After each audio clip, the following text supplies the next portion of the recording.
Alright guys, as y'all can see, I just got the Opti back on. Went right on, just took a few tries to get it lined up. We got everything connected back. And I just took the crank position sensor out down there. And let me show it to you real quick.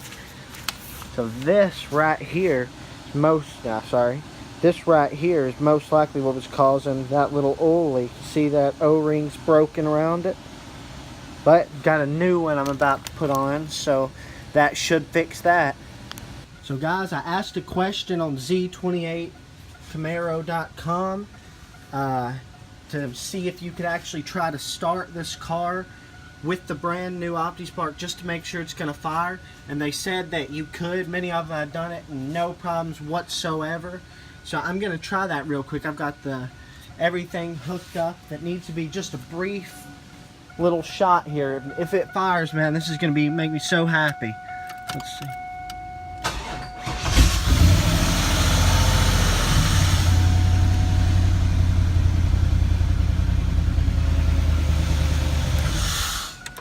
Man, haha, yes, man, but man, yes, all this work. I've been on here almost 2 hours tonight, 4 hours last night. Yes, so happy this OptiSpark functioned first try. So I'm excited, guys.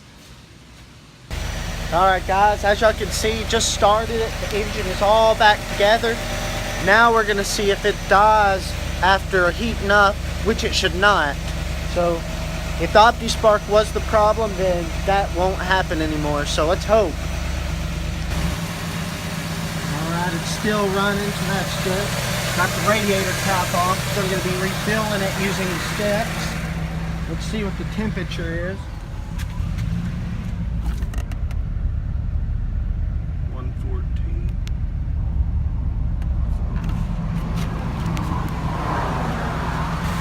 That is a good thing.